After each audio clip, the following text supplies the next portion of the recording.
안녕하세요. 키싱꾸라미 카니발 탐구원 사라 작가예요.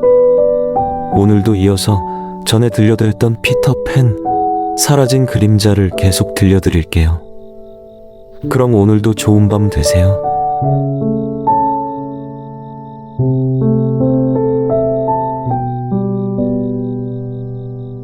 하늘 높이 팅커벨이 나타났다. 마치 수줍은 별 하나가 용기를 내어 훨씬 더 밝은 별들 사이에 등장한 것 같았다.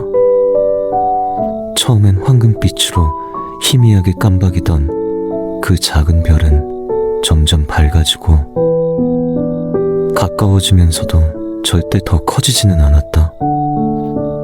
팅커벨은 피터의 어린 시절 이야기를 듣는 것이 너무나 좋았다. 피터의 잃어버린 집을 다시 방문하는 것도 좋았고, 하지만 못난이 웬디네 집에 가는 건 싫었다. 피터가 어떻게 웬디와 웬디의 멍청한 남동생들을 찾아냈는지도 도무지 이해되지 않았다. 그저 피터의 모험들을 지겹도록 풀어놓던 웬디의 이야기가 우연히 피터의 뾰족한 귀에 들어갔던 거겠지. 아주 피터팬다운 전개였다. 킹스턴 가든 근처였는데 팅커벨은 피터와 가던 길을 어렴풋이 떠올리며 계속 날아갔다. 잿빛과 흑빛, 그리고 검은색 사이에 자리 잡은 초록빛 자투리 땅들을 찾으면서 템스강을 따라 계속 날았다. 마침내 비슷한 장소가 눈에 들어왔다.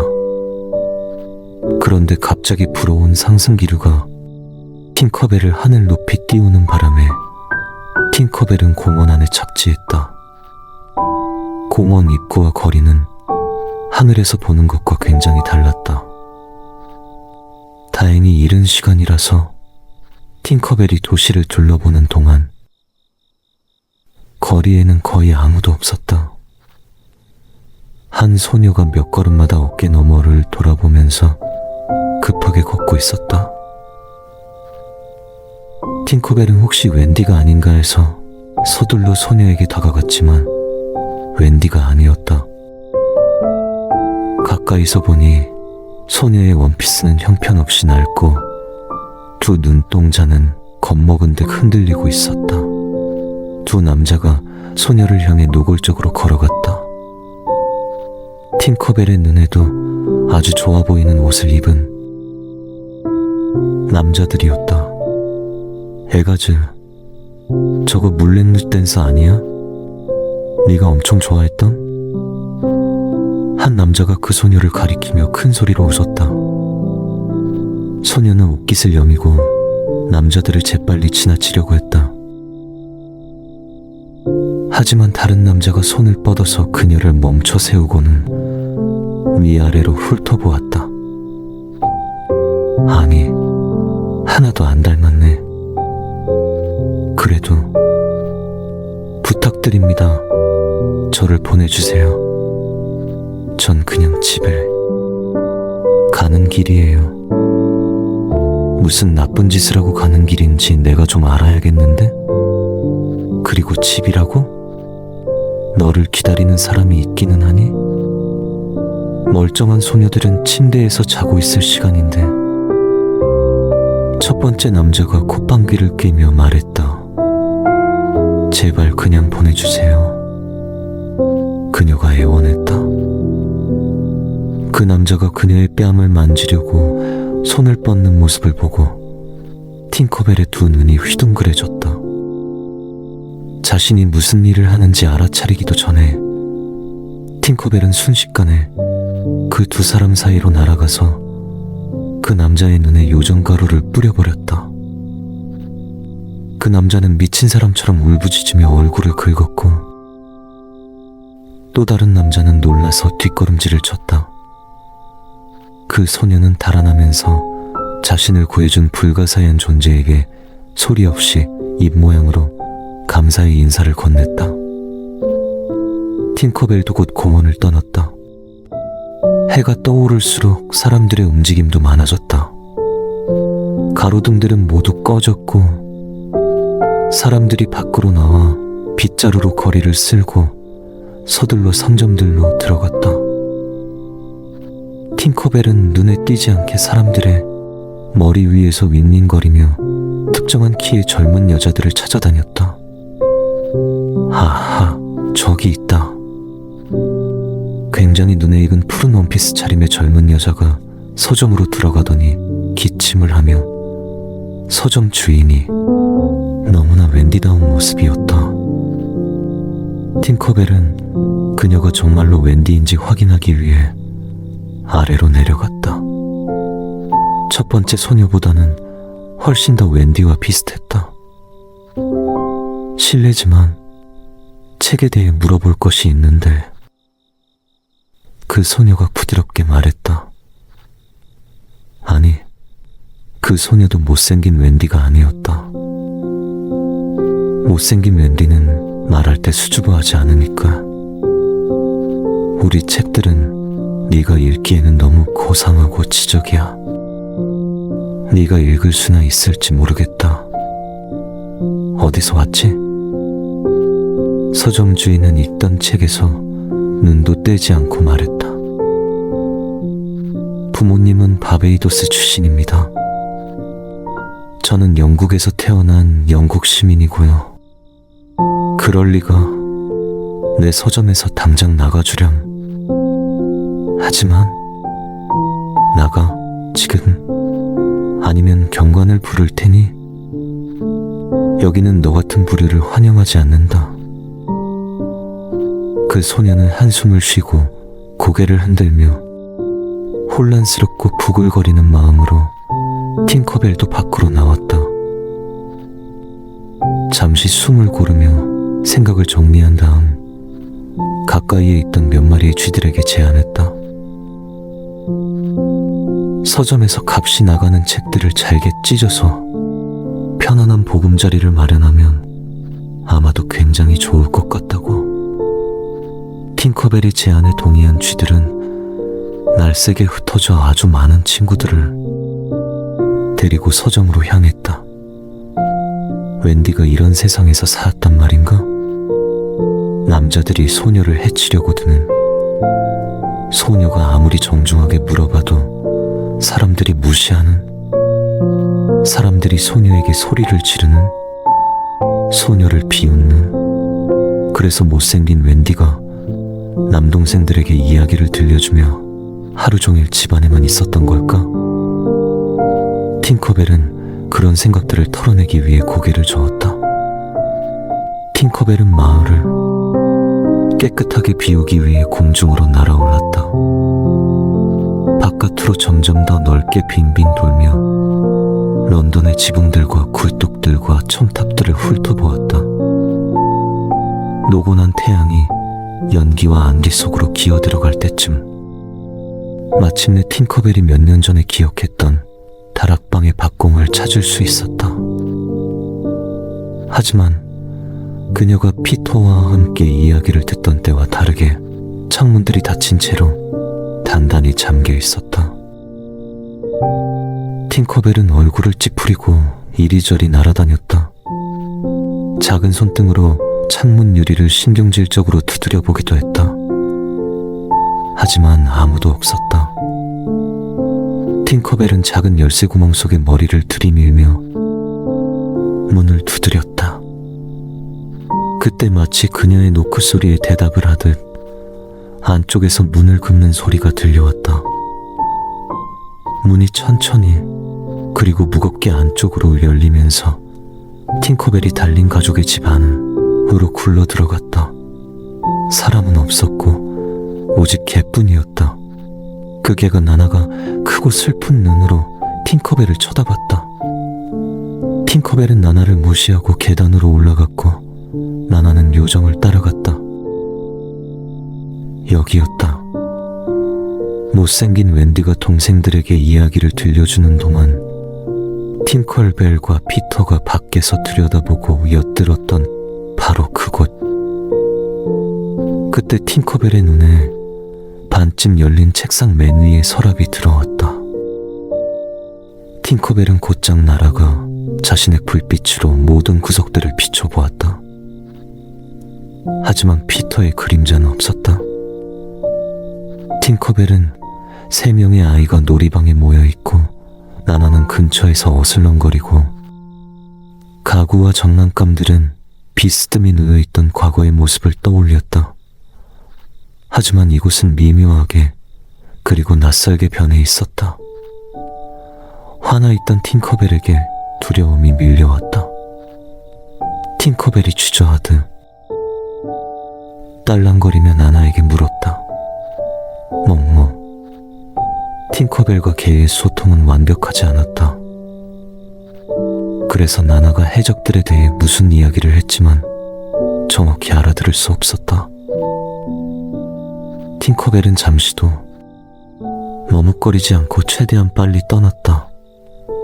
그 집에서 나와서 구름들 속으로 안 할 거야. 웬디는 2 다리를 모으고 팔짱을 낀 채로 앉아 있었다. 그녀 앞에는 뜨거운 바닷물, 비누거품, 해적들의 옷, 그리고 악취로 가득한 빨래통이 놓여 있었다. 반쯤 옷을 벗은 6명의 해적들이 역시나 팔짱을 끼고서 그녀를 빙 둘러싼 채 노려보고 있었다. 손에 칼을 든 해적들도 있었다. 하지만 넌 이제 이 배의 어머니야. 빨래는 당연히 네 담당이라고 스크리밍 바이런이 말했다. 웬디가 재킷을 기어줬던 해적이 절대 그렇지 않자. 난 이미 너희 어머니가 되지 않겠다고 했어. 부엌대기가 되어 너희들의 뒤치다꺼리를 해줄 사람은 다른 데서 알아봐. 웬디가 쏘아붙였다. 해적 하나가 긴 칼을 든 채로 몸을 앞으로 숙이고 으르렁거렸다. 아, 찌르고 싶으면 찔러. 어머니에게 아주 잘하는 짓이다. 너희들 중에 내게 선물을 준 사람은 단 1명도 없어. 작은 꽃다발이나 애정이 담긴 그림이나 직접 주운 예쁜 조개나 아니면 너희들의 마음이 담긴 아주 작은 동전이라도 말이야. 어젯밤에 너희에게 자장가를 들려주고 나서도 말이지. 웬디가 눈을 굴리며 말했다. 이런 건 처음이라서 그래. 이가 초록색인 해적티 제롬 뉴턴이 말했다. 어머니를 가져본 적이 없어서 어떻게 대해야 하는지를 몰라. 또 다른 해적 자레스가 목청을 가다듬었다. 내가 빨래를 하지 않겠다면 오늘 저녁에 식탁만 멋지게 꾸며줘. 냅킨도 접어서 올려놓고. 어때? 알았어. 웬디는 차분하게 대답했다. 해적들이 투덜거리고 불평도 하면서 흩어졌다. 웬디는 바닥에 주저앉았다. 화를 내며 냉정하게 버티느라 힘을 다 써버렸기 때문이다. 사실 해적들이 너무 난폭하고 미친 듯, 한데다 해적들의 칼들도 너무나 겁났으니까. 웬디는 한숨을 쉬고는 세탁을 마친 깨끗한 옷들을 집어들고 개기 시작했다. 엉망진창이었다. 지루하고 우울한 런던의 삶을 피해 더 우울한 네버랜드의 삶으로 들어오다니 끔찍한 미래가 그려졌다. 해적들과 함께 지내며 그들이 착한 꼬마 아이들처럼 그녀의 말을 잘 들을 때까지 칭찬하고 야단치는 자신의 모습을, 졸리로저 호에는 미래의 계획보다 지금 당장 급한 문제가 있었다. 바로 네버랜드의 운명 말이다. 후크가 네버랜드와 피터를 직접 부숴버리겠다는 뜻을 분명히 하지 않았던가? 이유는 모르겠지만 피터의 그림자를 후크에게 넘긴 것이 후크의 음모에 도움이 된 꼴이었다. 웬디는 탈출해야 했다.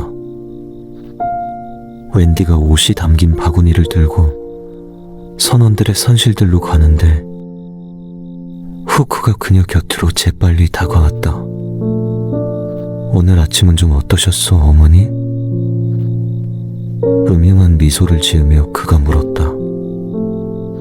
웬디는 속에서부터 분노가 꿈틀거렸다. 오늘 아침은 최악이야. 후크 선장, 선원들의 깨끗한 옷들을 개고 수선하는 일은 해주겠지만 빨래를 하지는 않을 거야. 나에게도 한계라는 게 있어. 아, 맘대로 해. 필요하다면 해변에 가서 해도 되니까. 마치 웬디가 그런 말을 하는 것 자체가 어리석다는 듯 눈동자를 굴리며 그가 말했다. 당신은 아침을 어떻게 보냈지? 아니, 이렇게 물어야 하나? 뭘 하고 있는 거지? 그냥 평소처럼 선장의 일들, 해적의 일들을 하고 있지. 유령의 도움을 약간 받아가며 적당한 경로를 찾아보고 그 다음에 출항해야 하니까. 그가 공중에 손을 휘저으며 대답했다. 유령의 도움을 받는다고? 피터팬의 그림자를 말하는 거야? 그걸 가지고 무슨 짓을 하고 있는 거지? 후크가 웬디의 얼굴을 향해 몸을 숙이고 섬뜩한 미소를 지었다. 달리면 그 그림자의 운명이 그리 걱정되었다면 악마와의 거래로 날리지 말았어야지. 그 말을 남기고 그는 자리를 떴다. 자신의 대답에 만족해하면서 웬디는 바닥에 주저앉아 흐느끼기 시작했다. 웬디는 자신이 잘못했음을 알았다. 피터팬의 그림자를 넘긴 결과가 좋을 리는 없었다. 후크와의 거래가 행복하게 끝날 리도 없었다. 가슴속 깊이 그걸 알고 있었는데도 웬디는 거래를 했던 것이다. 너무나도 네버랜드로 도망가고 싶어서. 그리고 이제 그 경솔한 결정의 대가를 네버랜드 전체가 지불하게 될 것이다. 해적의 삶이 실망스러워, 자기? 웬디는 눈물을 닦으며 고개를 들었다. 등이 굽은 제인이었다. 난 모험을 즐기려던 것뿐이었어. 네버랜드가 완전히 부서지는 동안 해적들의 노예나 되려고 온 게 아니란 말이야. 난 여기서 나가야겠어. 아, 우리 중에도 모험이나 하려다가 이런저런 이유로 노예가 된 자들이 아주 많지. 어린 시절엔 네가 되려는 것, 네가 원하는 자리를 세상이 만들어줄 거라고 생각하지.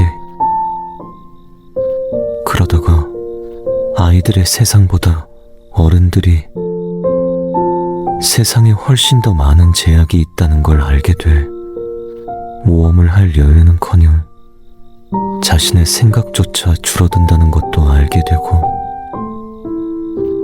제인이 철학적으로 이야기했다. 웬디는 그를 신기한 듯이 바라봤다. 지금까지 이 해적선에서 들은 이야기 중에 가장 살을 깊고 지혜로운 말이었다. 내가 나가게 해줄게. 정말? 그런데 왜?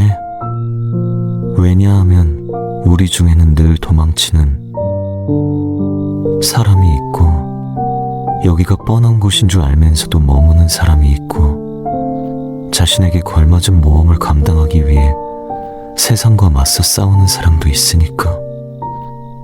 넌 해적이 세상에서 가장 자유로운 사람들이라고 생각하겠지? 하지만 심지어 이곳에도 지켜야 하는 규칙들이 있어. 그리고 사람들은 자기와 다른 걸 싫어해. 적어도 처음에는 그래. 하지만 이제는 좋아하려나? 아니, 아닐 거야. 웬디가 생각에 잠긴 채로 대답했다. 제인이 무슨 말을 하려는 것인지 확실히 이해할 수는 없었다. 그는 해적이 되기 싫었던 걸까? 어쩌면 그는 완전히 다른 무언가가 되고 싶었는지도 모른다. 생각은 여기까지만 하자고. 선장은 저 말도 안 되는 그림자에 빠져 있고 선원들은 들썩거리고 있어. 다시 악랄한 해적질로 돌아갈 거라고. 선장이 약속했으니 내일 해류가 바뀌면 출발하겠지. 내 말 명심해. 넌 오늘 밤에 탈출해야 해. 동트기 직전에. 난 수영을 못하는데. 웬디가 자신 없는 눈길로 바다를 내려다보며 말했다. 1인용 보트가 하나 있어. 내가 배 옆으로 던져줄게. 하지만 거기까지는 네가 밧줄을 타고 내려가야 해. 의심을 사지 않으려면 노는 하나밖에 못 줄 것 같아. 그걸 어떻게 사용할지는 네가 생각해봐. 네 삶에 걸맞은 비유 같다는 느낌이 드는데. 그 해적이 다시 웃었다. 전혀 악당 같지 않은 웃음이었다. 남십자성이 사라지기 전에 반드시 일어나야 해. 그 다음에 선 밑쪽에서 만나자. 후크가 나를 찾으러 다니는 걸 어떻게 막을 거야? 노 하나로 배를 젓는 법을 알아낸다고 해도 어머니를 잃은 성난 해적들보다 내가 해변에 도착할 수는 없을 것 같은데. 제인이 미소를 지었다. 아, 그건 걱정하지 마, 자기. 그냥 이렇게 말하면 되니까. 저게 뭐지? 똑딱거리는 시계 소리가 들리지 않았어? 그러면 후크는 마치 오래전에 죽은 악어가 바지에 붙어있는 것 마냥 여기서 빨리 벗어나자고 난리를 칠 거야. 우리의 사랑하는 선장님께서 얘는 다른 일들에 온통 정신이 팔려 있어. 너는 예쁘고 재주도 많지만 우리 선장의 인생에 재앙을 불러오는 이야깃거리가 좀 부족해.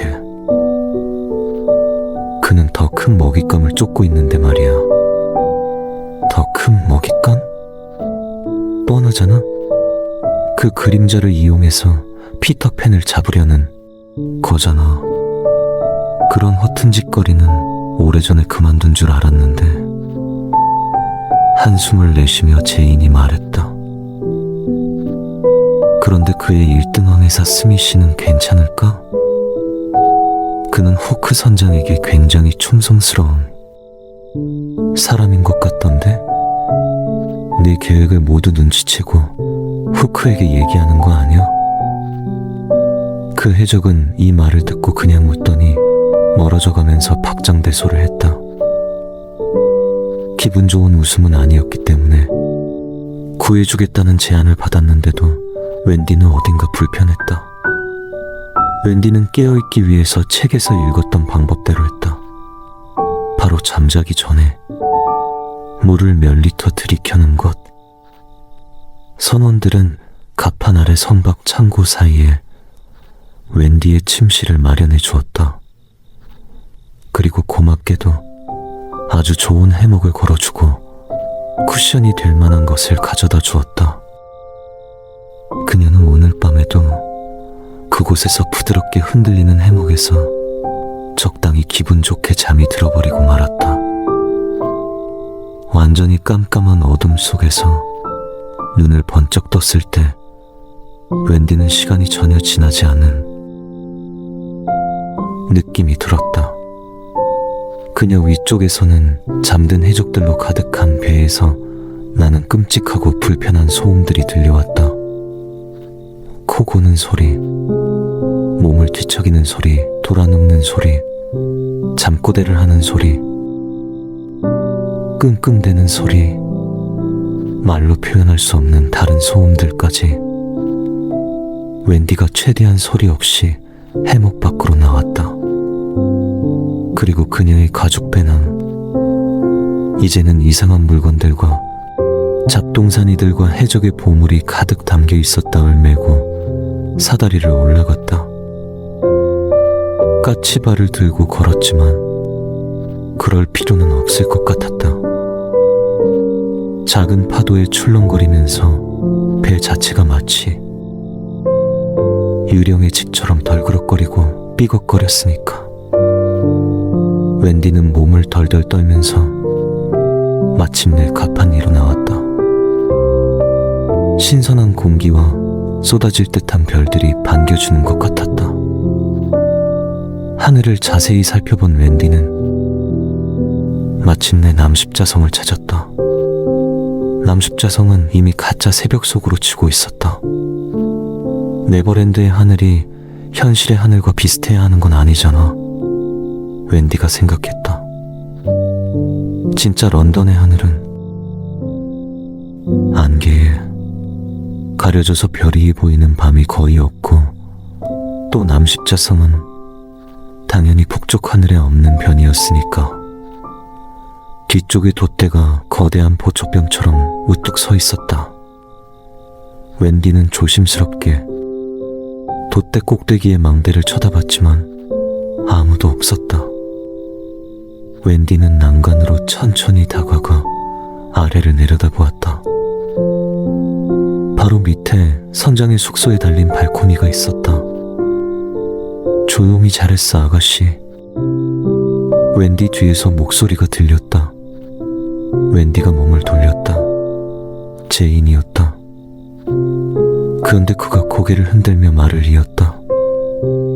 그러니까 너의 은밀함이 인상적이었다는 소리야. 그런데 너는 내가 여기 있는지도 전혀 몰랐지. 그렇게 경계심을 늦추면 네버랜드에서 절대 살아남지 못해. 네버랜드에서 살아남다니? 거긴 환상과 상상의 공간이야. 나도 네버랜드에서 자랐어. 네버랜드는 너뿐만 아니라 내 것이기도 하다고. 웬디가 발끈하며 속삭였다. 그러면 넌 너에 대해서 얼마나 잘 알고 있지? 해적이 부드럽게 말했다. 그러고는 갑판 한쪽에 쓰레기와 잡동사니와 함께 눈에 띄지 않게 해적선을 덮고 있던 방수포를 걸어냈다. 아주 작은 1인용 보트가 드러났다. 보트라기보다는 아이들이 바닷가에서 가지고 노는 아주 작은 가죽배 같았다. 웬디는 숨을 들이마셨지만 아무 말도 하지 않았다. 그 해적이 보트를 들더니 기가 막히게 내던졌다. 보트가 마치 낚싯줄처럼 둥근 원을 그리며 날아가다가 아주 작은 첨벙 소리와 함께 물 위로 떨어졌다. 바닷속에서 튀어올랐던 커다란 물고기 소리였을 수도 있었다. 아주 짧은 순간 보트 주변에 원을 그리며 천사 같은 푸른빛이 눈부시게 빛나다가 사라졌으니까. 아래로 내려가, 아가씨. 난간에 묶어둔 또 다른 밧줄을 가리키며 제인이 말했다. 웬디는 낡고 너덜너덜해 보이는 밧줄과 한참 아래에 있는 바다를 쳐다보았다. 하지만 그녀는 영국 소녀였다. 어깨를 똑바로 펴고 심호흡을 하고는 제인에게 거수 경례를 했다. 감사합니다, 선생님. 언젠가 당신의 친절함에 보답할 수 있도록 노력하겠습니다. 해적선에서는 아무도 거수 경례를 하지 않아. 선장만 빼고 여기서는 모두가 동등하거든. 세상 어디에서보다 더, 아가씨. 그럼 출발. 그는 웬디를 난간 위로 올려주었다. 그러고는 웬디가 두 손으로 밧줄을 단단히 잡았는지 확인한 다음 웬디를 내려보냈다. 웬디는 겁이 났다. 하지만 두 눈을 꼭 감고 두 발을 밧줄에 걸고는 미끄러져 내려가기 시작했다. 제인이 그 보트를 최대한 배 가까이에 붙잡고 있었던 덕분에 웬디가 어설프게 보트에 옮겨 타는 동안에도 치마가 반도 젖지 않았다. 보트만큼이나 작은 노가 선체 바로 아래에 어린이용 장난감처럼 걸려 있었다. 웬디는 배 위에 있는 제인에게 손을 흔들었다. 하늘이 너무 어두워서 그가 다시 손을 흔들어 주었는지 아직 거기에 있는지조차 알아볼 수 없었다. 웬디는 이를 악물고 무릎을 꿇고 자세를 잡은 다음 노를 젓기 시작했다. 그러나 쉽지 않았다. 웬디는 점점 힘이 빠지고 완전히 지쳐버렸다. 웬디는 실제로 앞으로 나아가고 있는지도 알 수 없었다. 처음에 웬디는 너무 지친 나머지 의식이 혼미해져서 환상을 보는 줄로만 알았다. 하지만 정말로 해변은 점점 가까워지고 해적선은 점점 멀어지고 있었다. 잠시 후에 아래를 내려다본 웬디는 바다가 별로 깊지 않고 물이 맑다는 걸 알게 되었다.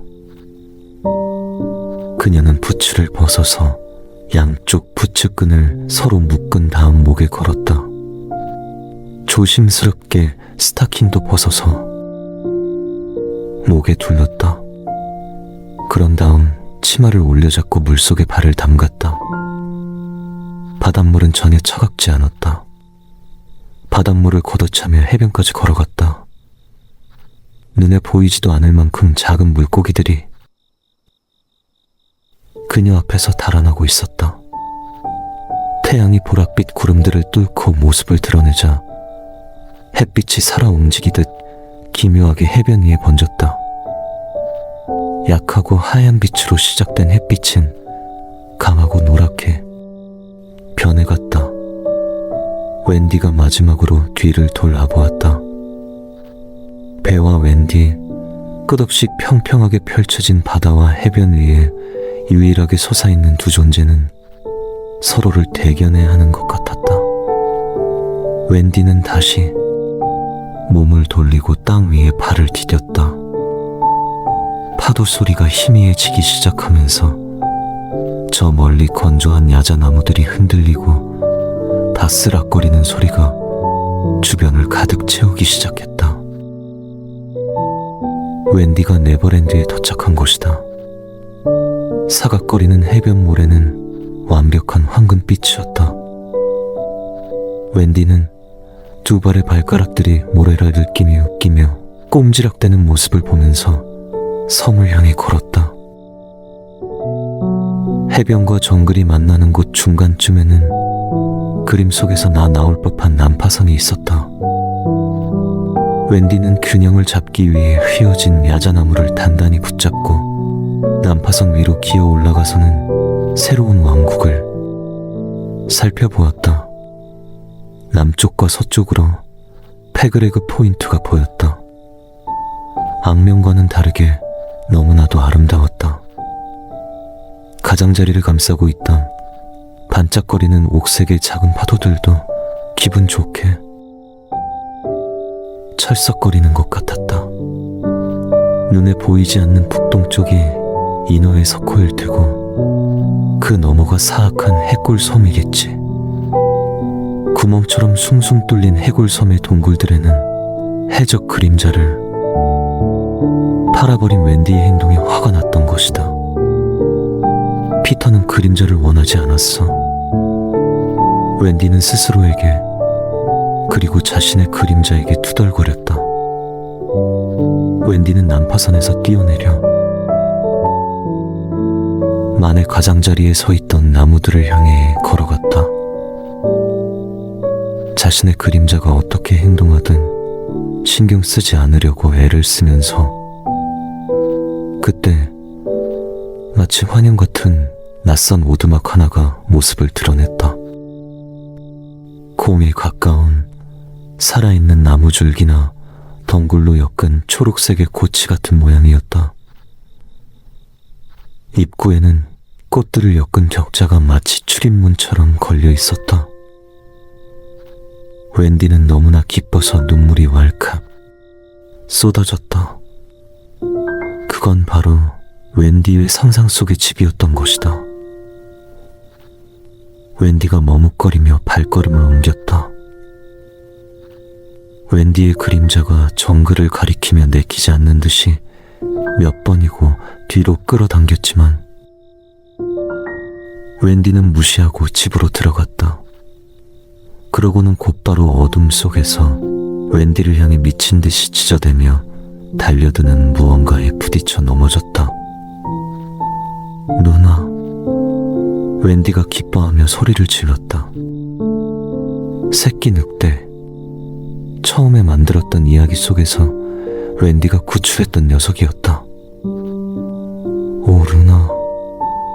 네가 정말 있구나. 내가 상상했던 것보다는 조금 더 크네. 나는 네가 새끼라고 생각했거든. 웬디가 바닥에 앉으며 조심스럽게 말했다. 녀석은 웬디가 상상했던 어른 늑대들처럼 음흉하게 공중거리지 않고 어린아이처럼 이리저리 껑충껑충 뛰어다녔다. 시시한 작은 애완견이 아니다 이거지? 늑대의 털에 얼굴을 부비며 웬디가 속삭였다. 집 안에 뭐가 있는지 들어가 보자. 멋진 실내에 들어선 웬디는 안도감에 낯선 전의를 느꼈다. 내부는 작고 아늑했다. 바닥도 푹신하고 예쁜 조약돌들도 진열되어 있었다. 웬디는 예쁜 조약돌 몇 개를 주머니에 넣었다. 네버랜드는 내가 그리고 우리들이 이리저리 모인 곳이구나. 그녀를 꿈에서 끌어내는 현실에 대비하지 않아도 되는 곳. 슬픈 일이든 행복한 일이든 예전 일들을 떠올리게 하는 것이 하나도 없는 곳. 골풀 발판에 냄새가 나고 조용하게 웅웅거리는 벌레들과 파도 소리만 들려오는 곳. 우리가 상상하고 꿈꾸는 곳들, 우리가 미처 기억하지 못하는 꿈들까지도 모두 모여있는 곳이야. 제 입말이 맞았어. 이 섬은 나보다도 나를 더 잘 알고 있네. 웬디는 다시 밖으로 나갔다. 루나도 옆에서 함께 뛰었다. 찬란한 태양 아래 웬디의 그림자가 다시 나타나 펄쩍펄쩍 뛰고 두 팔을 휘적거리며 웬디에게서 다시 떨어져 나가려고 했다. 우린 피터팬을 뒤따라 갈 거야. 약속할게. 후크와 그의 계획에 맞서려면 피터팬이 반드시 필요해. 하지만 어디서부터 찾아야 할지 모르겠다. 일단 그냥 출발해보자. 저쪽 방향으로. 그렇게 말하고 웬디는 담대하게 앞으로 걸어 나갔다. 루나도 곁에서 함께 뛰었다. 거대한 식물이 햇빛을 반사시켜서 짙은 초록색 잎사귀가 하얗게 반짝거렸다. 작은 식물들에는 동화에 나오는 보석 같은 열매들이 주렁주렁 열려 있었고 그 뒤로는 커다란 흰색 조개 껍데기들을 징검다리처럼 깔아놓은 길이 정글 속으로 유혹하듯 이어져 있었다. 이곳의 공기는 시원하고 상쾌했다. 높은 곳에서 물이 똑똑 떨어지는 소리가 아스라이 들려왔다. 오, 저게 노래하는 샘들인가? 아니면 다이아몬드 폭포? 루, 가보자. 웬디는 눈길이 닿는 모든 곳들을 바라보며 걸었다. 느린 위장 달팽이에서부터 부드럽게 고개를 끄덕거리는 존박, 백합들까지 웬디는 네버랜드의 또 다른 경이로움을 발견하게 되었다. 계속 이어진 길을 따라가다가 작은 공터에 다다랐다. 모래 군데군데에 에메랄드 빗풀들과 보라색 난초 덤불들이 자라고 있었다. 오, 루나, 아름답지 않아? 가보자. 그때 커다란 채찍 소리와 함께 흰 덩굴이 나타나더니 길을 가로질러 그녀의 발목에 채찍질을 했다. 아, 앞으로 휘청거리며 웬디가 소리쳤다. 그때 또 다른 덩굴이 뻗어나와 웬디의 가슴팍을 때렸다. 덩굴은 약간 끈끈해서 웬디의 원피스에 들러붙었고 목에는 멍자국을 남기며 들러붙었다. 또 다른 덩굴이 웬디의 뒤에서도 튀어나오는 바람에 오도 가도 못하게 되었다. 이게 뭐야? 덩굴들을 뜯어내며 웬디가 소리쳤다. 억세면서도 부러지지 않고 쭉쭉 늘어나기만 하는 덩굴들이었다. 더 많은 덩굴들이 웬디 얘의 손목과 발목을 휘감았다. 덩굴의 수액이 웬디의 몸을 가렵고 따갑게 했다. 그 끈적거리는 수액의 선홍색 빛깔이 어쩐지 해로워 보였다. 어른은 들어올 수 없다. 누군가 공터에서 걸어 나왔다. 아주 이상하게 생긴 작은 녀석이었다. 작은 키에 뚱뚱한 몸은 녹인 유리방울처럼 맑고 투명했다. 그는 기형적으로 길쭉한 머리 위에 뾰족한 크리스털 모자를 얹고 날카로운 창조각을 들고 있었다. 그의 몸에서 유일하게 색이 있는 부분은 눈동자였다. 야릇한 황갈색의 눈동자는 마치 눈사람, 얼굴에 박아놓은 버터스카치 사탕 같았다. 뭐라고? 웬디가 성난 목소리로 물었다. 어른은 들어올 수 없다. 그는 평범한 사람의 모습이 아니라 흉측하게 망가진 장난감과 부엉이를 합친 것 같은 모습이었다. 그는 몸을 움직이지 않았다. 대신 마치 부엉이처럼 머리만 돌리다가 동공이 없는 두 눈으로 웬디를 노려보았다. 웬디가 씩씩거리며 말했다. 넌 16이야. 파티와 결혼식과 남편감을 위한 시간이 시작된 나이지. 아직 시작되지는 않았어. 난 여기 네버랜드에 와 있잖아. 안 그래? 그의 단추 같은 두 눈이 어쩐지 조금 짙어진 것 같았다. 넌 네버랜드에 있어서는 안 돼. 어른은 네버랜드에 들어올 수 없어. 즐거움을 죽이는 자들은 안 돼. 고통과 지루함을 가져오는 자들은 안 돼. 나가. 웬디는 그 터무니없고 기괴하고 무시무시한 작은 존재의 포악함에 눈만 깜빡거렸다. 그가 앞으로 몸을 숙이고는 창끝을 웬디의 배에 위험할 만큼 가깝게 가져다 댔다. 너희들은 하루를 바쁘게 만들어. 너희들은 음식을 끔찍하게 만들어. 너희들은 우리를 학교에 가게 만들어. 웬디는 그 비난을 듣고서 너무 놀라 숨도 쉬지 못했다. 언젠가 마이클이 아버지가 밉다고 섬뜩하게 말했던 적이 있었기 때문이다. 아버지가 학교에 가게 했다면서 거긴 의자가 딱딱하고 수업은 더욱 딱딱한 곳이라면서 그리고 으깬 콩을 먹게 하는 곳이라면서 그때를 생각해보니 저 작은 존재의 모습은 언젠가 마이클이 찰흙으로 만든 것과 다르지 않았다. 마이클은 그 찰흙 인형을 퍼핀이라고 불렀었는데 자, 내 말을 들어봐. 웬디가 최대한의 목소리를 내며 이야기를 시작했다. 마치 마이클에게 이야기하는 것처럼. 더 이상 듣지 않겠어. 이제 가버려라.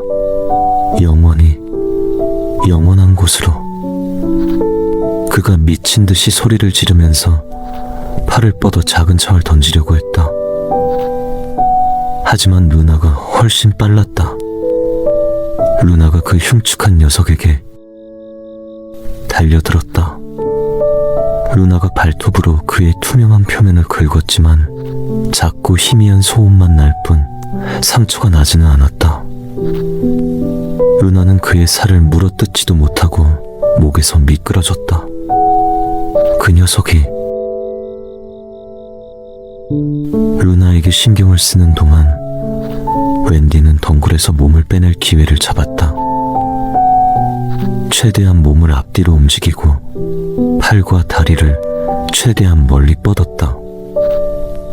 웬디의 오른손이 빠져나갈 만큼 덩굴들이 느슨해졌다.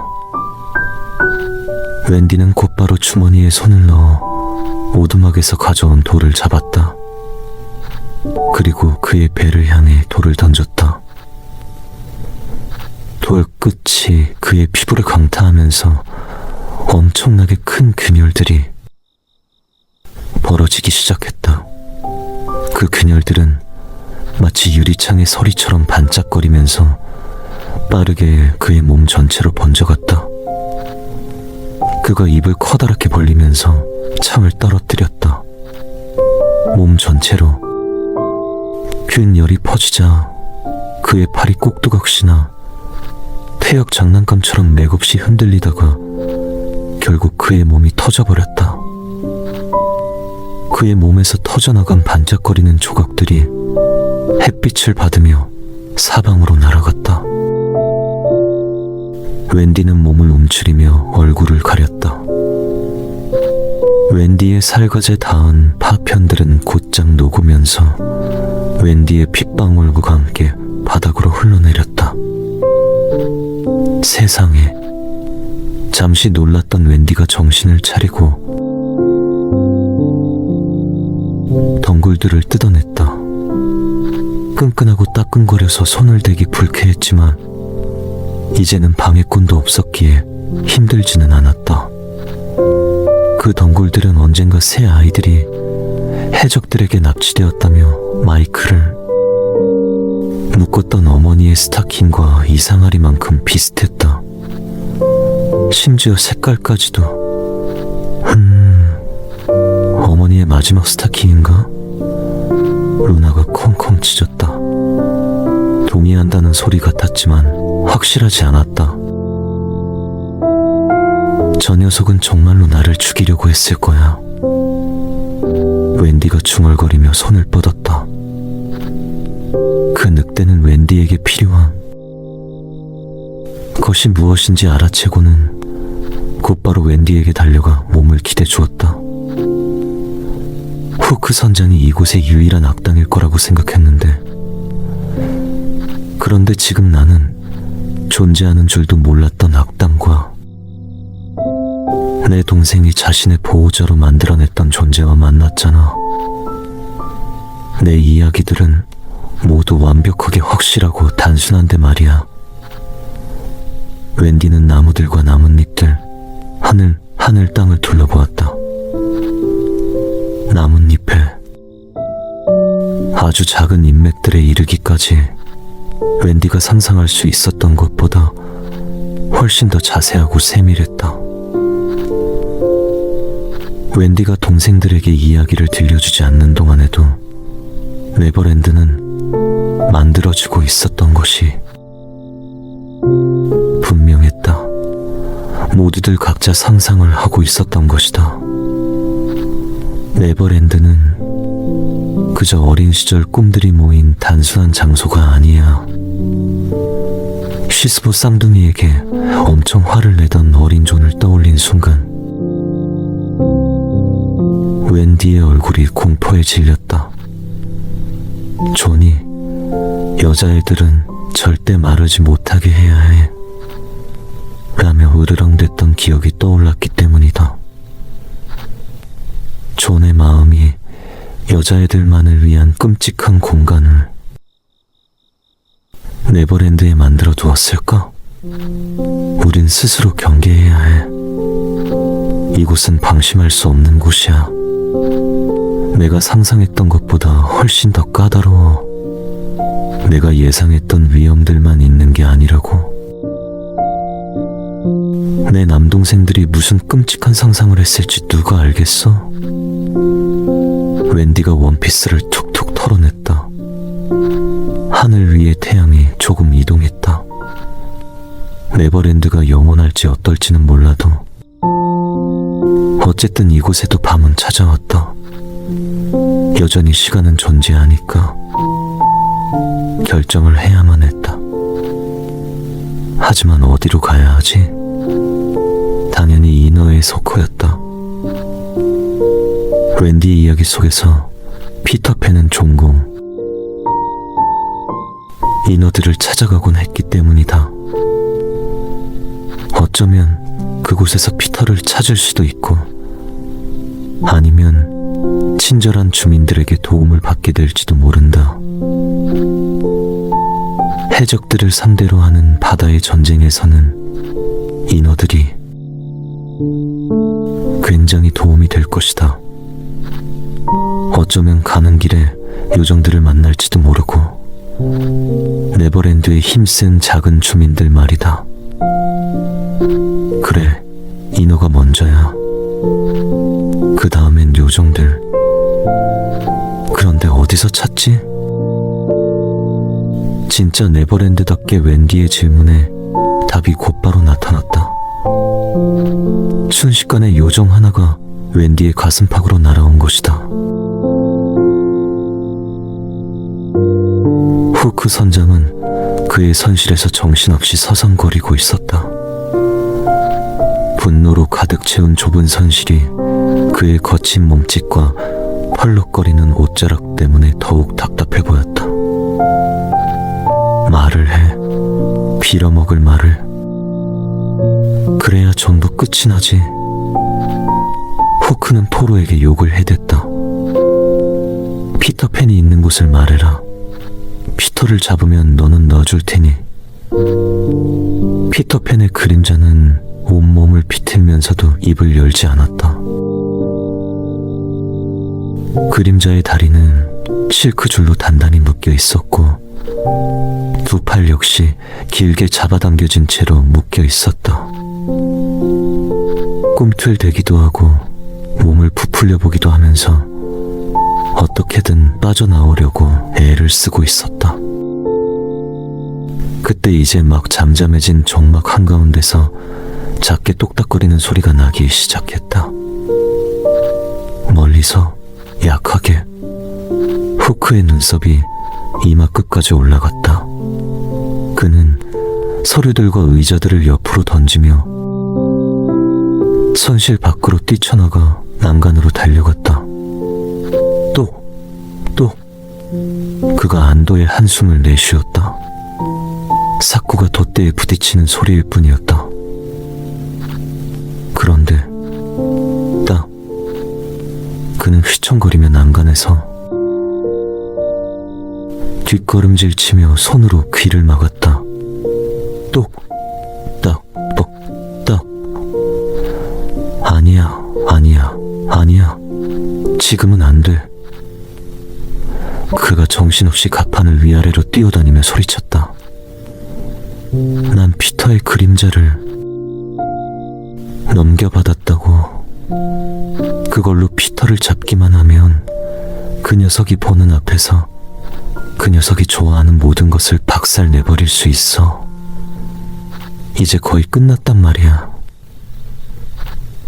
그는 재빨리 선실로 돌아와서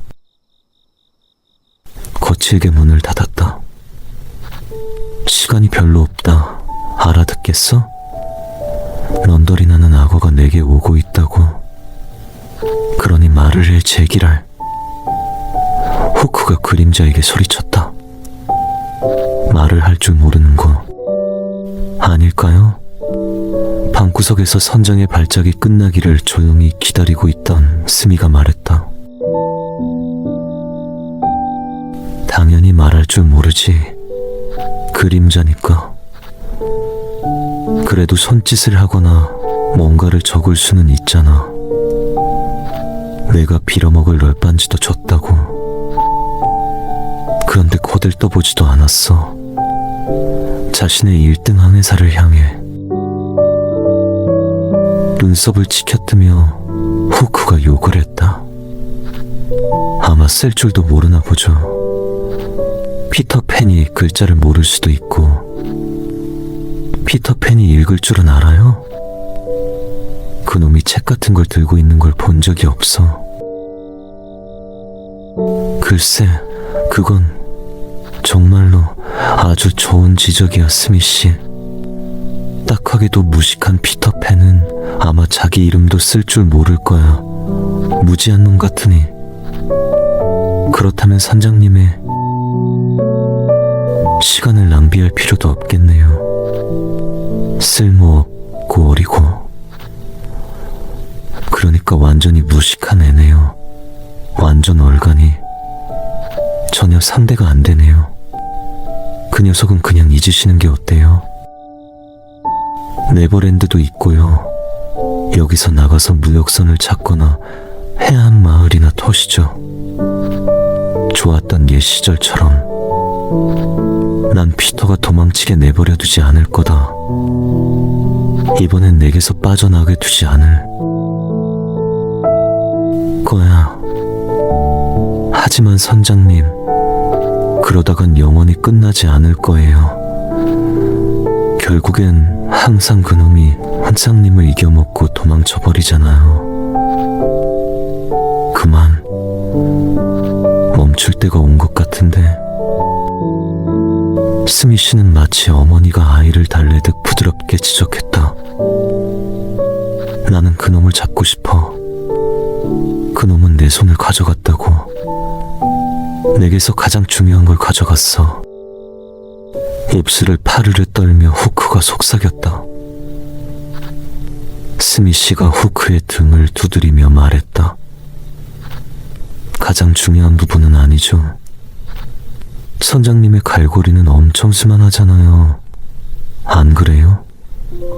게다가 반짝거리고. 그놈은 선장님에게서 아무것도 빼앗아가지 못했어요. 엄청 멋진 무기를 주고 갔죠. 그 녀석은 보내버려요. 선장님이 더 큰 사람이니까요. 선장님만이 진짜 사나이라고요. 원래부터 그랬듯이. 후크가 두 눈을 찌푸렸다. 피터 어디 있어? 그림자에게 갈고리를 겨누며 후크가 갑자기 소리쳤다. 피터의 그림자는 아무런 반응도 하지 않았다. 넌 피터가 어디에 있는지 정확히 모르는가 보구나. 하지만 짐작하는 곳은 있겠지. 너는 그놈의 일부니까 말이다. 너희 둘을 연결하는 힘 같은 게 있는 거지. 내가 너를 풀어주면 너는 주인이 없는 상태로 외롭게 그를 찾아 날아갈 거 아니야. 그 그림자는 처량하게 위아래로 까딱거리며 작은 창을 향해 머리를 기울였다. 보내달라고 애원하는 게 분명했다. 생각이 있기는 한가 보군. 적어도 방향이라도 알고 있는 게 분명해. 이제 네버랜드에 돌아왔으니 넌 어떻게든 피터가 있는 곳을 느끼겠지. 런던에 갇혀 있었을 땐 그럴 수 없었겠지만 나침반 같네요. 언제나 북쪽을 가리키는 나침반 같아요. 스미씨의 말에 후크가 눈을 깜빡거렸다. 나침반 같다고 했나? 아주 재미있는 생각이구나. 그가 턱을 문지르며 생각에 잠겼다. 웬디가 뒤로 휘청거렸다. 요정의 아주 작은 발이 웬디의 가슴 한가운데를 찌르는 바람에 숨이 멎는 것 같았다. 웬디는 자신을 공격한 적을 바라보았다. 웬디가 요정일 거라고 생각했던 그 존재는 머릿속으로 상상할 수 있는 가장 예쁜 소녀였다. 찰랑거리는 몇 가닥의 긴 머리카락 사이에 끝이 뾰족한 작은 두 귀가 말려 있었고 두 눈동자에서 빛이 났다. 가장 아름다운 부분은 등 뒤에 달린 섬세한 무지갯빛 날개였다. 나비와 잠자리의 날개를 섞어 놓은 것 같은 모양의 유리처럼 투명하고 얇았다. 그 요정이 성을 내듯 딸랑거리면서 뿜어내는 금빛 가루들이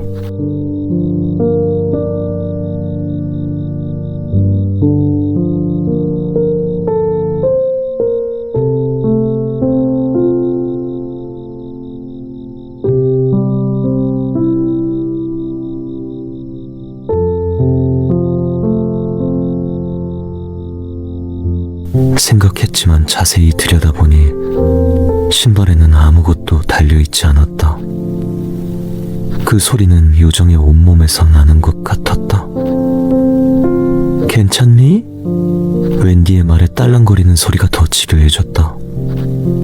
요정은 위아래로 깐닥거리며 작은 두 손으로 주먹을 쥐었다. 그러고는 다시 웬디의 가슴팍을 향해 자신의 몸을 날렸다. 왜 그래? 내가 무슨 잘못이라도 했니?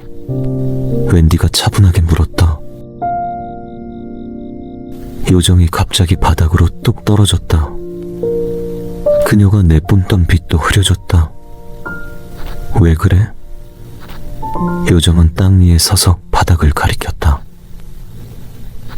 내가 내 꽃을 짓밟고 있다고? 뒤로 물러서서 자신이 방금 서 있던 곳의 발자국을 살펴보며 웬디가 물었다. 하지만 뭉개진 꺼진 꽃잎은 없었고 그저 풀과 모래뿐이었다. 죽은 벌레조차 없었다. 요정이 불만스러운 듯이 이를 갈더니 다시 웬디에게 달려들었다. 웬디의 머리를 한 움큼 잡더니 마치 배에 묶인 무거운 밧줄을 끌고 가듯 어깨 너머로 끌어당겼다. 아야, 이봐. 왜 이래? 이유라도 알려줘야 할 거 아니야.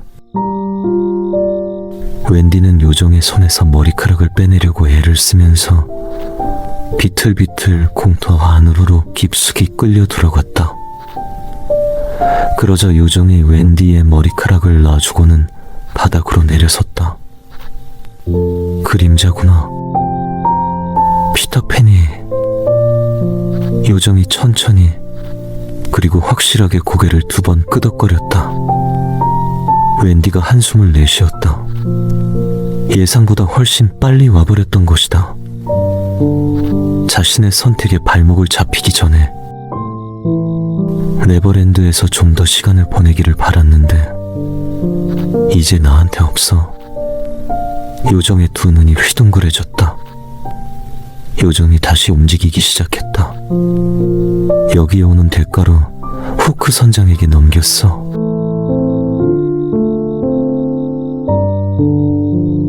요정의 반응을 기다리는 동안 웬디는 등 뒤에 내리쬐는 열대의 태양도 바다에서부터 불어와 이마에 흘러내린 머리카락들을 쓸어 올리는 미풍도 개털 냄새 같은 루나의 냄새도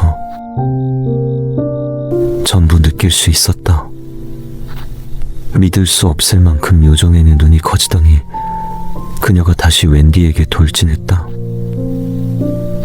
그러고는 여기저기를 꼬집고 잡아당기고 물어뜯었다. 웬디는 그 요정을 해치지 않도록 조심하면서 얼굴을 가린 채 공터로 뛰쳐나갔다. 아, 그만. 제발. 루나는 자신의 친구를 괴롭히는 요정을 잡기 위해 허공으로 뛰어올라 이빨질을 하고 으르렁댔다. 결국 루나가 주둥이로 요정의 작은 등을 후려치자 요정이 고꾸라지면서 나무로 날려갔다가 몸을 웅크린 채로 나무 뿌리들 사이로 미끄러지며 떨어졌다. 이런, 괜찮니? 웬디는 곧바로 요정에게 달려갔다. 잠시만 멈춰봐. 요정의 몸을 잡고 웬디가 단호하게 말했다. 어른. 아, 교양 있는 다른 존재들답게 이야기해보자. 내가 너를 피터의 친구라고 생각해도 되니? 이 요정도 웬디가 네버랜드 이야기들 속에 만들었던 등장인물이 아니었다. 이 작은 소녀는 입술을 뿌르퉁하게 내밀고 인상을 쓰며 뚱하게 팔짱을 꼈다. 내가 저지른 행동에 대해서는 정말 유감스럽게 생각해. 절대 잘했다고 생각하지 않아. 내가 다 망쳐버린 거니까. 웬디는 잘못을 인정했다. 하지만 있잖아. 그 그림자는 내 친구 피터가 내 침실에 두고 간 거야. 몇 년 전에. 정확히는 4년 전에.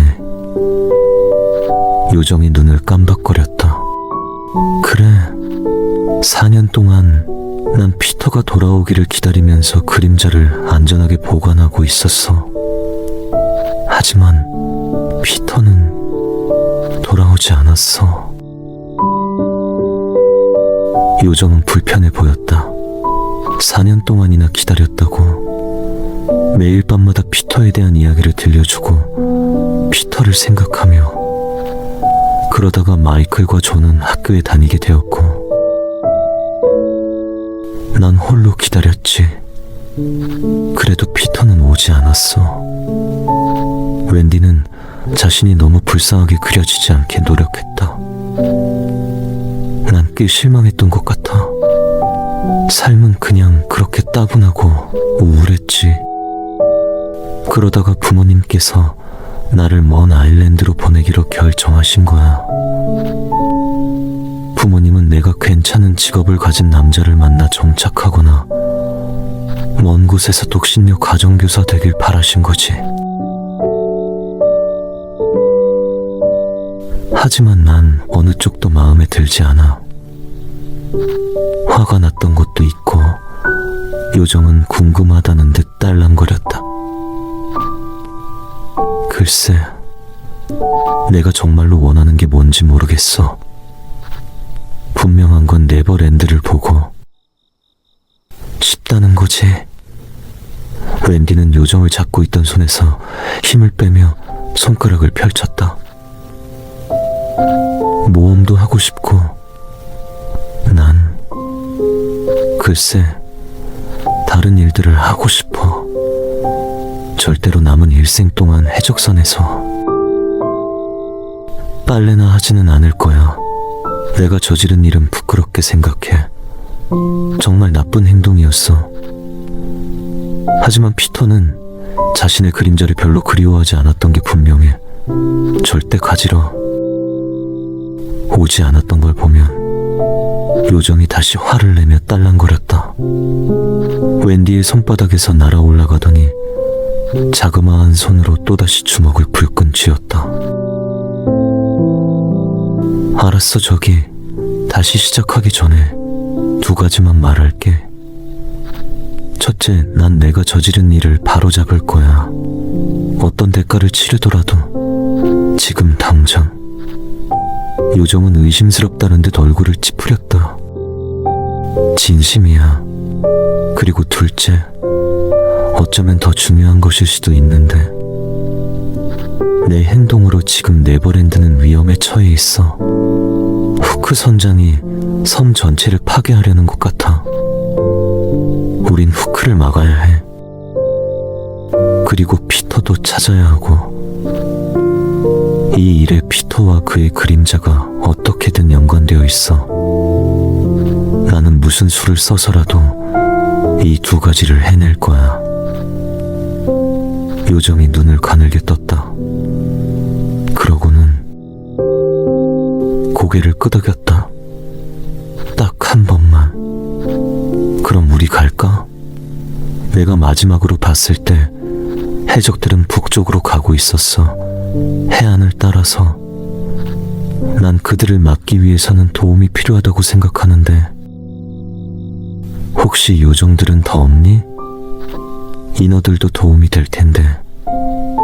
아니면 대포들이 있는 배를 준비해야 할 수도 있고 선원들도 요정이 화를 내며 발을 구르더니 다시 웬디의 손으로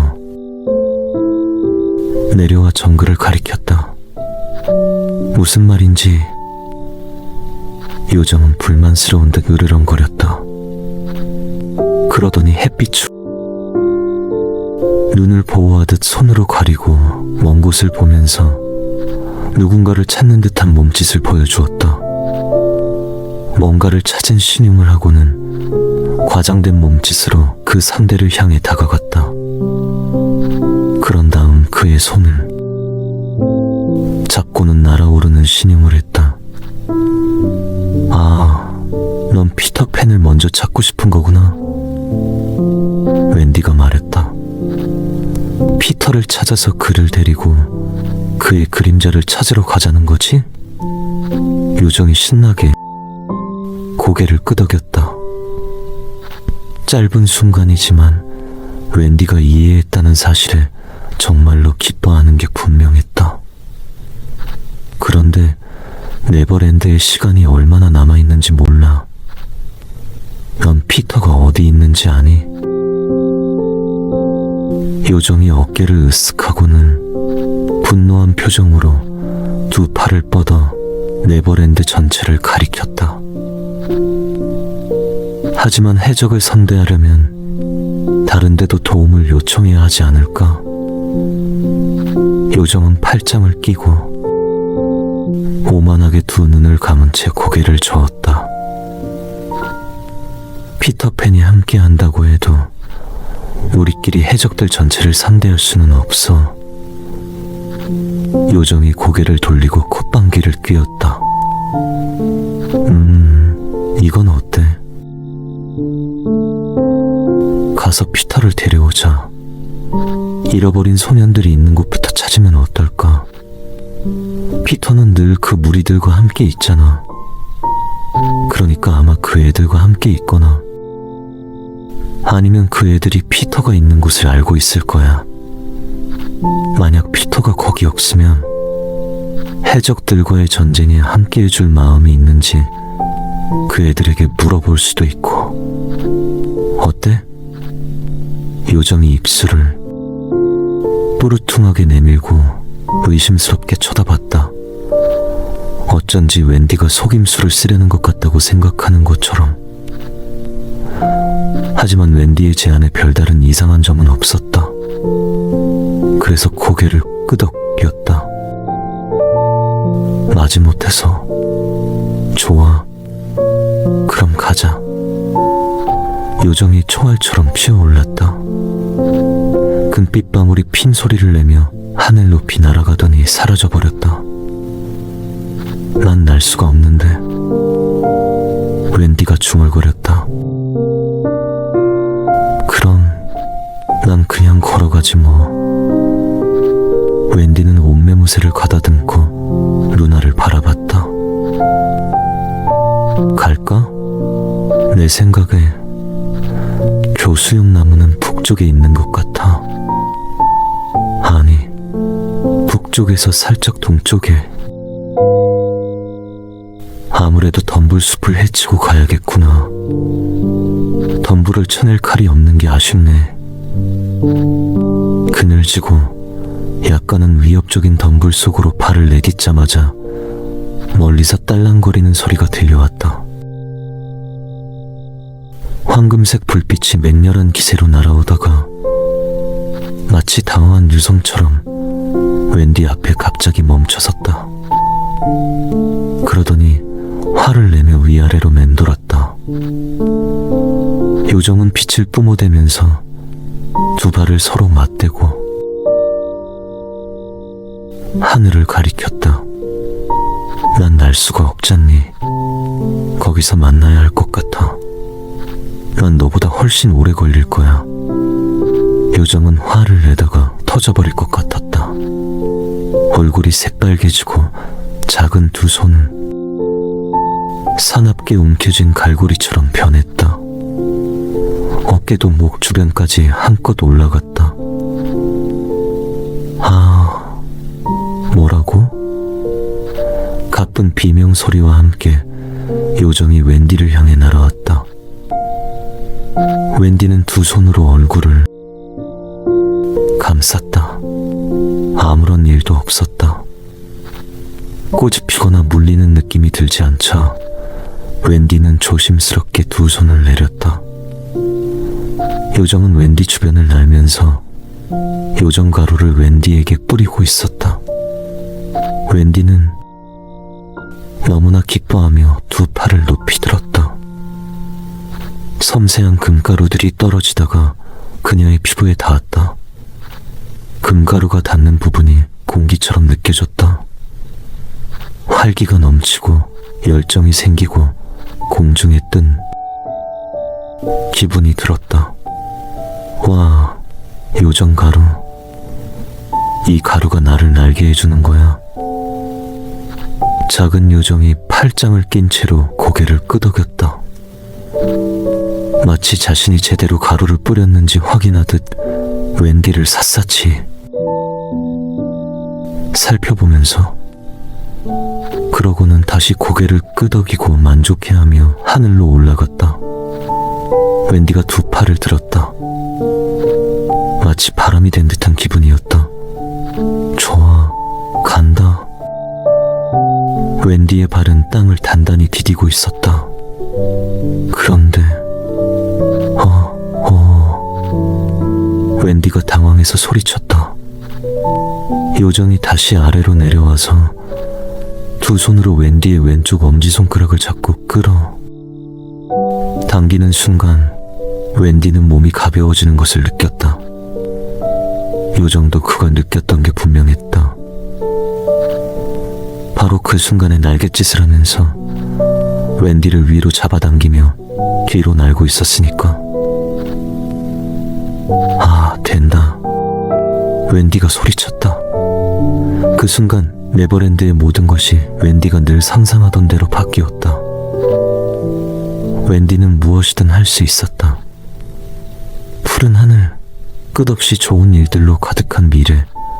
요정은 여전히 웬디의 손을 잡고는 억지로 짜증난 표정을 지으려고 애를 쓰고 있었다.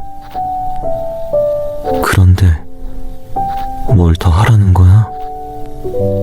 웬디는 여러 가지 생각들로 머릿속이 복잡했다. 요정은 자신의 머리를 톡톡 친 다음 웬디를 가리키고는 어깨를 과장되게 움츠렸다. 무슨 생각을 하고 있냐고? 난 하늘을 나는 생각을 하고 있었지. 아니, 실은 누나 생각을 하고 있었어. 참 착한 아이라고. 그리고 나를 사랑해줘도 너무나 좋다고. 웬디의 발가락이 땅에서 완전히 떨어졌다. 와, 행복한 생각을 하라는 거였구나. 이제 알았어. 행복한 생각을 해야 날 수가 있는 거야. 웬디가 손뼉을 쳤다. 그렇게 웬디는 천천히 빌빈 돌면서 하늘로 올라갔다. 요정은 작은 손으로 계속 웬디를 붙잡고 위로 올라가는 웬디가 흔들리지 않게 도와주었다. 발 아래 나무들과 덤불들이 부드러운 열대바람에 해초처럼 흔들리고 있었다. 높은 하늘 위가 생각했던 것만큼 무섭지는 않았다. 시야가 달라져가는 것이 조금은 황홀하고 조금은 놀랍기도 했지만 이제 웬디는 더 이상 땅과는 아무런 상관도 없는 것 같았다. 루나가 지저댔다. 오, 루나, 난 괜찮아. 난... 요정이 손을 놓았다. 웬디가 갑자기 왼쪽으로 기울어졌다. 공중에서 웬디를 잡아주는 건 오직 요정뿐인 것 같았다. 수영하듯 마구 발버둥치고 정신없이 허우적거렸다. 도움이 되는 것도 같았지만 메스꺼울 정도로 땅이 빙빙 돌면서 점점 눈앞으로 다가왔다. 요정이 즉시 웬디를 다시 잡아주었다. 웬디는 모든 것이 안정되는 것이 느껴졌다. 몸 양쪽이 똑같이 가벼워졌다. 웬디는 주변 공기를 느끼며 다시 꾸준하게 파닥거렸다. 요정은 잠시 기다렸다가 웬디를 쳐다봤다. 마치 괜찮아? 준비됐어? 라고 묻는 듯 했다. 웬디는 침을 꼴꺽 삼키고 고개를 끄덕였다. 요정은 웬디를 잡고 있던 손가락을 차례로 뗐다. 웬디는 흔들리지 않았다. 웬디가 웃었다. 마치 오랫동안 웃어보지 못했던 것처럼 큰 소리로. 꾸밈없고 순수한 기쁨이 울려 퍼졌다. 웬디의 치마도 휙 소리를 내며 펼쳐졌다. 중력은 더 이상 웬디에게 아무런 영향을 주지 못했다. 그 어떤 것도 어깨를, 발, 목을, 마음을, 귀를 잡아당기지 않았다. 웬디는 무게도 없고 거칠 것도 없었다. 루나가 짖었다. 하지만 이번에는 신이 나서 짖는 소리였다. 와, 우리를, 너랑 나를 봐. 진짜 끝내준다. 그러자 요정이 아래로 내려가 루나에게도 요정 가루를 살짝 뿌리기 시작했다. 하지만 루나는 얼른 피해버렸다. 그러고는 이리저리 뛰어다니다가 다시 공손하게 짖었다. 아니, 난 내가 알아서 갈게라고 말하는 듯 했다. 요정이 고개를 저었다. 마치 날기 싫다고? 멍청이 같으니 라고 말하듯이. 그러고는 윙윙거리며 웬디의 코앞으로 날아가 손가락을 오만하게 딱딱거렸다. 알았어. 그래. 웬디가 말했다. 너무나 행복해서 화를 낼 수가 없었다. 가고 있어. 용서해줘. 꿈속에서밖에 날아본 적이 없어서 그래. 요정이 눈동자를 굴리고는 회색 산맥을 향해 날아갔다. 이번엔 훨씬 더 천천히 두 팔을 활짝 펼치고 바람을 타며 행복하게 뒤따라갔다. 웬디는 요정을 따라가는 동안 아래 풍경들에 정신을 빼앗기지 않도록 애를 썼다.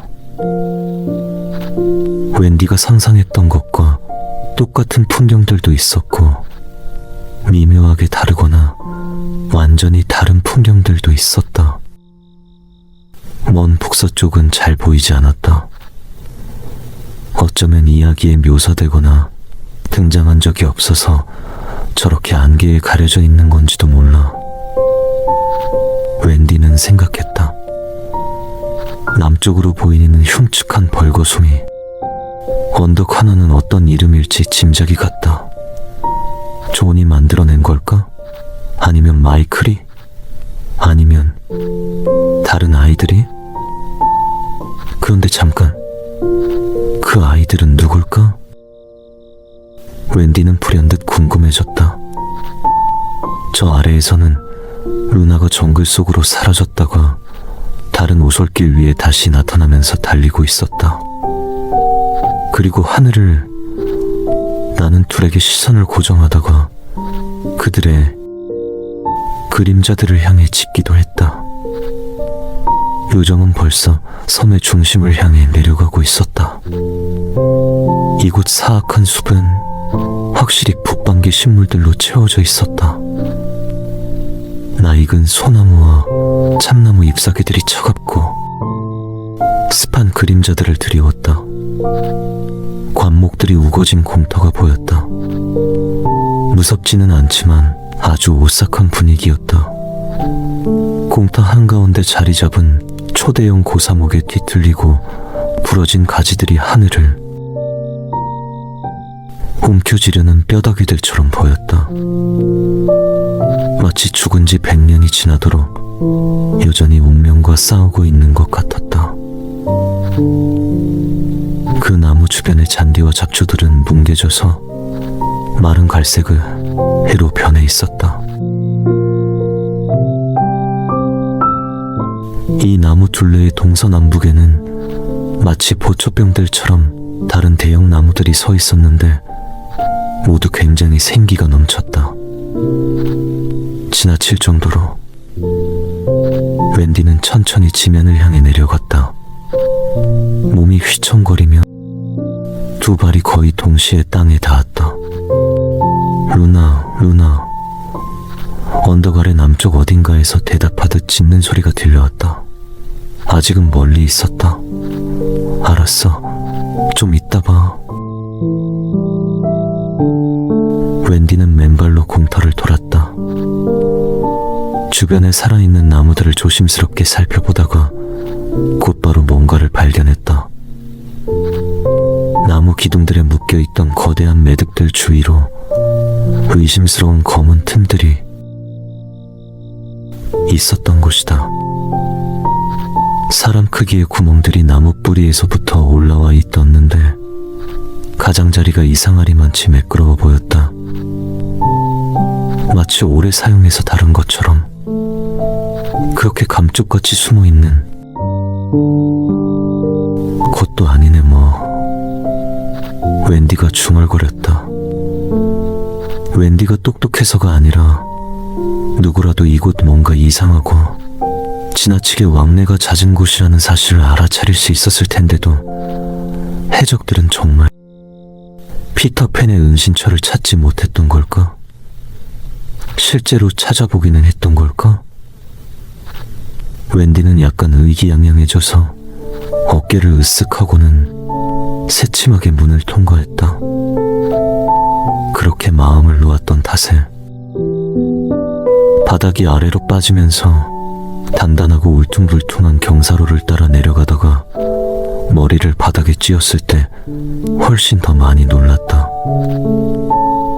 웬디의 원피스와 머리카락, 허리끈은 엉망이 되었고 눈앞은 빙글빙글 돌았다.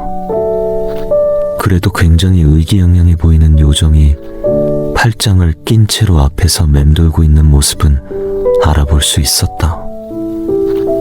오, 내가 정말로 여기 왔구나. 피터팬의 은신처에. 웬디가 상상했던 그대로였다. 교수형 나무 아래에 있는 동굴은 습기가 전혀 없이 상쾌한 냄새가 났다. 평평한 바닥은 깨끗하게 청소가 되어 있지는 않았어도 여러 가죽들과 양탄자들이 깔려 있었다. 화덕 근처에 깔린 유난히 큰 양가죽은 부드럽고 두꺼운 양털 부분이 위로 향하고 있었는데 아이들이 그 위에서 잠을 잔 자국이 그대로 남아 있었다. 침대들은 동굴 주변에 아무렇게나 숨겨져 있었다. 벽에 직접 만든 구멍들 속에 놓인 침대들도 있었고 천장까지 뻗어있는 거대한 뿌리들을 얹어놓은 침대들도 있었다. 뿌리들에는 해목들도 매달려 있었다. 속이 빈 뿌리 끝에는 커다란 빗물바지용 통이 놓여 있었다. 잃어버린 소년들이 소중하게 여기는 물건들, 이를테면 금화더미, 신기한 동물뼈들, 빛나는 수정들, 멋진 씨앗들과 고치들을 얹어둔 선반들도 있었다. 문명세계의 물건들도 있었다. 더 현대적이고 우아한 마을에서 훔쳐온 듯한 의자들처럼 말이다. 예를 들면 동굴보다는 달링시의 소재에 어울린 붉은 벨벳 안락의자가 있었다. 경첩, 파이프, 서랍장 손잡이, 스패너, 심지어 회중시계 같은 물건들도. 와, 여긴 모두 멋지네. 여자의 손길이 조금만 있었으면 좋았을 텐데 웬디가 해줄 수 있는 것들이 너무나 많았다. 호기심 가득한 딸랑 소리에 웬디가 정신을 차렸다. 어디에 있는지 모르겠네. 요정이 무엇을 물었을지를 생각하며 웬디가 대답했다. 하지만 분명히 곧 돌아올 거야. 요정이 짜증스럽게 다가오더니 웬디의 머리카락 하나를 잡아당기면서 동굴 구석으로 끌고 갔다. 웬디는 버둥대다가 발을 헛디디고 말았다.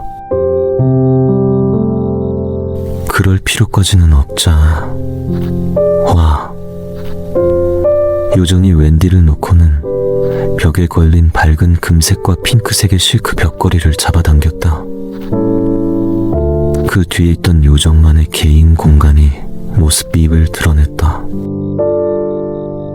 요정은 밝은 초록색 이끼로 만든 부드러운 침대와 무지갯빛 깃털들로 만든 이불을 가지고 있었다. 요정이 모아왔던 말린 꽃들과 예쁜 잡동사니들을 올려놓은 진짜 버섯도 있었다. 매력적인 작은 식탁은 역설적이고도 과감했다. 화려하지만 치명적인 희고 붉은 독버섯 식탁이라니. 구석에는 멋지게 구부러진 밝은 초록색 잎사귀가 물통처럼 천장 어디에선가 떨어지는 물방울을 모으고 있었다. 요정의 목욕을 위해 받아두는 것이 분명했다. 목욕에 쓰이는 작은 꽃봉오리들, 울퉁불퉁한 씨앗들, 스펀지 같은 이끼들이 근처 나무 조각 위에 깔끔하게 진열되어 있었으니까. 세상에, 이건 내가 본 것 중에 가장 아름다운 방이야. 요정은 기쁘지 않은 척 하느라 굉장히 애를 썼다. 장식품들, 꽃들, 가구까지 모두 완벽하구나. 요정이 마지못해 잠깐 미소를 지었다. 웬디는 심장이 뛰었다. 비록 처음엔 요정이 웬디를 미워했지만 이제 점점 둘은 가까워지고 있었다. 갑자기 위쪽에서 들려오는 부딪히는 소리와 두드리는 소리, 그리고 어지러운 메아리들이 동굴에 가득 퍼졌다. 요정의 몸집만한 가구도 흔들거렸다. 뭐지? 요정은 눈동자를 굴렸다. 굴러떨어진 첫 번째 소년의 몸을 보고 웬디도 알아차렸다.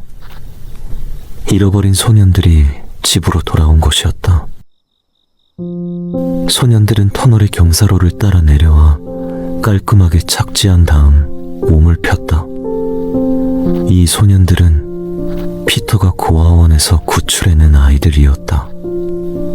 웬디는 이야기들마다 그 아이들에게 항상 동물의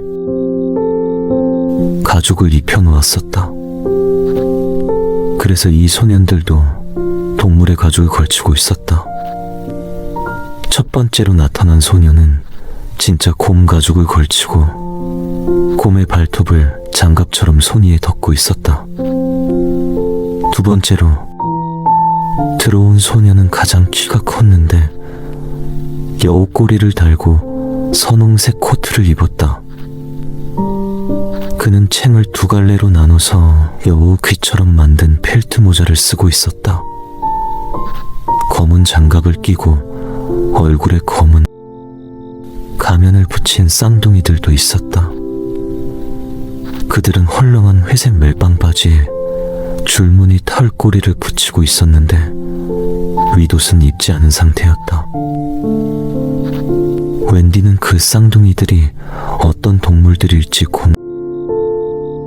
생각하다가 너구리라고 결론을 내렸다.